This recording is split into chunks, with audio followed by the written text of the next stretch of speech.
सर्वप्रथम सर्वांना जय शिवराय। 30 जुलै आहे आणि आज सकाळपासूनच मराठवाडा, विदर्भ, खानदेशमध्ये अनेक भागांना सुरुवात झाली आहे। 26 ते 30 तारखेपर्यंत महाराष्ट्र व्यापणार आहे असं दिलेल्या अंदाजाप्रमाणे राज्यात वाऱ्याच्या सोबत आज पाऊस ऍक्टिव्ह झालाय। अनेक शेतकऱ्यांच्या चिंतेचं तो निरासन करणार आहे, तर काही ठिकाणी जो तुम्हाला वाहुणी पावसाची अपेक्षा होती तो सुद्धा याच्यामध्ये बरसणार आहे। आजच्या या व्हिडिओमध्ये आपण ज्या भागांना घेतच नाही अशाही भागांना तो घेईल अशी ही दिलेली 30 जुलै आहे।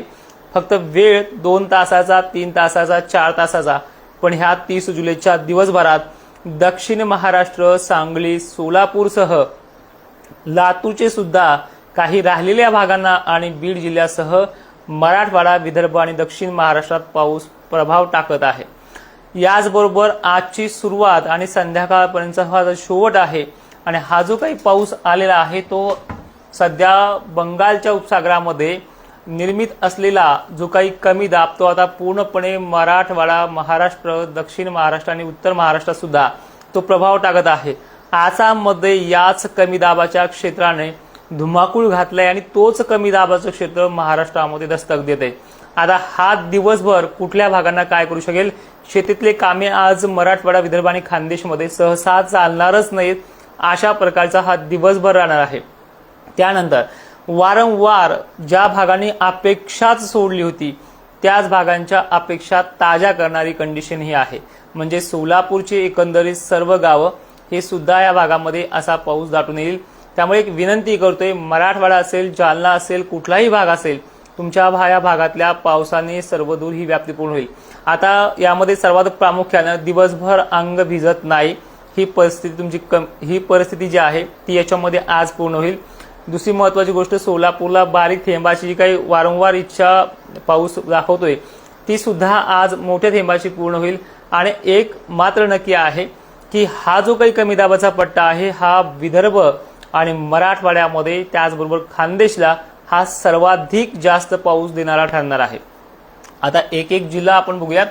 मालेगाव, नाशिक, निफाड, नेवला, जे काही येवला देवळा आहे, त्याचबरोबर वैजापूर, कन्नड, सिल्लोडसह छत्रपती संभाजीनगरचे एकंदरीत सर्व तालुके रिमझिम ते दमदार आणि दमदारच्या नंतर काही गावांना जोरदार सटकारे हा पाऊस इन्व्हॉल्व करू शकतो।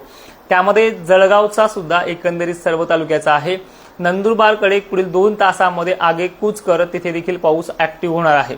अकोल्यामधल्या एकंदरीत सर्व तालुक्यांना, अमरावतीसह बुलढाण्याच्या सर्व तालुक्यांना सकाळपासून पाऊस चालू आहे आणि यामध्ये काही ठिकाणी सध्या हलक्या जरी सरी वाटत असल्या तरी जसं जसं वाऱ्याचा जोर वाढेल तसं तसं हा पावसाच्या थेंबाची जाडी सुद्धा वाढेल। हे उलटं कनेक्शन आहे। ज्यावेळेस पश्चिमी पाऊस येत असतो त्यावेळेस तो पाऊस वाऱ्याने कमी होत असतो, पण ज्यावेळेस बंगालच्या उपसागराकडनं कमी दाब येतो त्यावेळेस त्यासोबत वारेही असतात आणि त्यानुसार सळके सुद्धा जोरदार असतात। वारे जरी तुम्हाला पश्चिम पूर्व वाटत असले तरी हा कमी दाबाचा पट्टा उत्तर दक्षिण असा फिरतो आहे। त्यानंतर गजानन महाराजांच्या शेगाव पासून मेहकर, वाशिम आणि हिंगोलीला सुद्धा काही ठिकाणी जोर वाढणार आहे। यामध्ये अनेक भाग जे आहेत ते दुपारनंतर मोठ्या पावसाच्या प्रतीक्षेत आहेत। इथे सुद्धा अनेक ठिकाणी चांगली सुरुवात देखील होऊ शकते। हा आजची ही 30 जुलै आहे ती पूर्णपणे राज्यातली सर्व दूरची व्याप्ती पूर्ण करणार आहे। आज आपल्याला बऱ्याच कमेंट असे येतील की आमच्याकडे अजून हलकाच चालू आहे। हा पाऊस दिवसभर तुम्ही पहा, ऑब्झर्व करा की नेहमी पडणाऱ्या पावसामध्ये आणि ह्या पावसामध्ये काय फरक आहे, तुम्हाला तो स्पष्ट दुपारी 4 वाजता 5 वाजता दिसून जाईल। आता विषय आहे लातूर भागाकडे, दुष्काळी पट्टा म्हणून ओळख असलेला महाराष्ट्रातला हा दक्षिणी कोपरा। लातूरच्या उदगीर, सावंतवाडी, अहमदपूरमध्ये काल 2 दिवसामध्ये वाहुणी पावसाची नोंद झाली असे अनेक भाग आहेत। मान्य करतोय तिथे काही ठिकाणी सोडलंय, पण तिथे आज सकाळपासूनच हाजरी लावली आहे। त्यामुळे पेरणी केलेल्या पिकांना सुद्धा दिलासा मिळतोय आणि एकंदरीत ह्या भागातलं चित्र सुद्धा अजून दिवसभर इथे पाऊस उघडणार नाही। उघडणार आहे पण कसा, 2 तासाचा, 3 तासाचा मध्यम चितोडी महिना चालू जातील। फवारणीसाठी महाराष्ट्रात एकंदरीत कुठेच कोण्याच कोपऱ्यामध्ये दिवसभर फवारा चालेल किंवा कामं चालतील अशी ही नाहीये। ठीक आहे, तर लातूर जिल्ह्याचा आणि सोलापूरचा, धाराशिवचा जो कनेक्टिंग एरिया आहे, म्हणजे सोलापूरला चांगला पाऊस झाला तर खाली इकडे उमरगाकडे बरा होतो, बीडकडनं पात्र आलं की लातूरकडे चांगलं, केजकडे चांगलं होतं, पण हे असं नाहीये।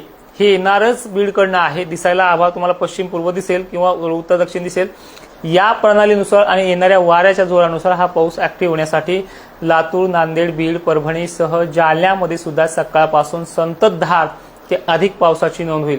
आणि जशी जशी दुपार होईल, जसं जसं टेम्परेचर वरनं ढगांच्या वरनं वाढत जाईल, तसं तसं पाण्याचा फ्लो हा वाढत जाणार आहे. आणि अशी कथा खानदेश, विदर्भ आणि मराठवाड्याची सर्वाधिक जास्त, तर पश्चिम महाराष्ट्रात सुद्धा एकंदरीत सर्व पैठण, गंगापूर, अहिल्यानगर सर्व तालुके हे देखील भाग, पुणे परिसर सुद्धा काही तासामध्ये इथे पावसाची ऍक्टिव्हिटी वाढते आहे. ठीक आहे. आणि एकंदरीत आता काही भाग असे होते की तिथे सुरुवातच होत नाहीये, जरी पाऊस गेला तरी बाजूने पळणार. पण हा सर्वदूर पडणारी प्रणाली आहे. जवळपास याची 95 ते 90% व्याप्ती आहे. ह्या 90%च्या व्याप्तीमध्ये हे गाव आवर्जून घेतले जातात. ती आज ऍक्टिव्हिटी आहे. सकाळ झाली नाही अजून, जवळपास टाइम बिघडला वेळीचा, तर ह्या 8च्या 7:30च्या टायमिंगमध्येच इथे वातावरण ऍक्टिव्ह होऊन जाईल पुढच्या अर्ध्या तासामध्ये वगैरे.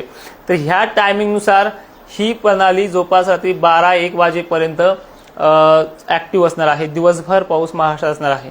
आता एक एक विभाग घेऊयात. खानदेश सुरुवात झाली. खानदेशला दिवसभर पाऊस ऍक्टिव्ह असणार आहे. त्यानंतर विदर्भामध्ये गोंदिया, नागपूरकडून पाऊस उघडत जाणार आहे. उलटा आहे, सकाळून इकडे नागपूरच्या पूर्व भागामध्ये, गोंदियाच्या पूर्व भागामध्ये ऊन पडेल. पण जिथे जिथे ऊन पडेल तिथे तिथे दुपारी 1:30 वाजता मुसळधार पाऊस असणार आहे. आणि हा जो काही लो प्रेशर आहे पुढे पुढे सरकत ऊन झाकवत रिमझिम पाऊस पश्चिम महाराष्ट्राकडे येऊन जाईल. आणि नंतर जो दिवस मावता येणार आहे उन्हाच्या जोरासोबत, जो आता इथे ऍक्टिव्ह होईल. ऊन सूर्यदर्शन आज फारसं नाहीच, पण तिकडनं येणाऱ्या टेम्परेचरच्या प्रभावामुळे तो पाऊस पुढे चंद्रपूरला वाहुणी पावसाची नोंद देऊ शकतो. मग यात चंद्रपूर, यवतमाळ हे सर्व जिल्हे आले. महाराष्ट्रात एकंदरीत आज सरळ सोप्या भाषेत सांगायचं म्हटलं तर सर्वदूर तारीख आहे. ठीक आहे. आता आपण बाकीचे दिलासे पाहतोय. शेतात नाही तर तळ्यात कशाला पाहिजे, पण तरी सुद्धा ह्या गोष्टीकडे अनफोकस करून चालत नाहीये. पैठणचं गंगा धरण जे आहे जायकवाडी, हे जवळपास 70% पूर्ण झालेलं आहे. आणि बाकीचे धरणं तुम्हाला माहिती हे पूर्ण झालेत. 1972 नुसार असे धरणं नव्हते. आणि ज्यांना बुरबुर बारीक सारीक वाटतं त्यांनी दिवसभर आजचा पाऊस पहा.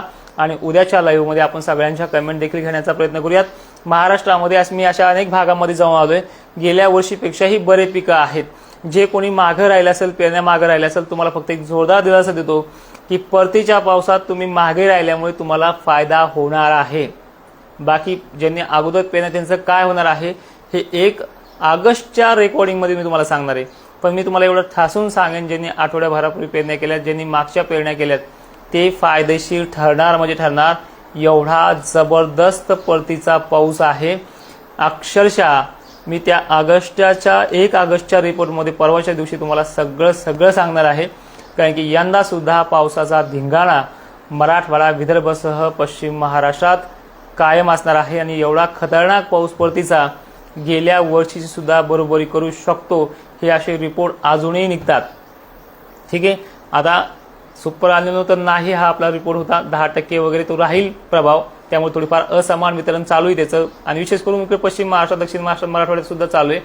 पण त्याबरोबर तो चांगला पण घेतोय, खंड तर पाहायला पण मिळत नाही. पण तसाच दुसरा जो रिपोर्ट असतो आपला परतीचा पावसाचा, तो 1 ऑगस्टला, त्या अगोदर मी सांगितलं पण तो कधी येणार आहे, पण त्या 1 ऑगस्टला ते डिक्लेअर होणार आहे, जे आज ठामपणे सांगण्याची भूमिका आपण ठेवतोय. पण त्यामध्ये 2-3 मुद्दे असे येतात की परतीचा पाऊस भीतीदायक आहेच. बघूयात पुढे काय होते उद्याच्या रिपोर्टमध्ये, परवाच्या. तोपर्यंत जय शिवराय. आज संपूर्ण महाराष्ट्रामध्ये दमदार चांगला पाऊस असेल. काहीला घ्यायला वेळ लागतोय, दुपारून घेईल, काहींना सकाळून घेईल, पण तो घेणार आहे. जय शिवराय. धन्यवाद. नेवासाला 2 तासातील झाला पाऊस. तुळशीदास शिंदे सर, काही काळजी करू नका.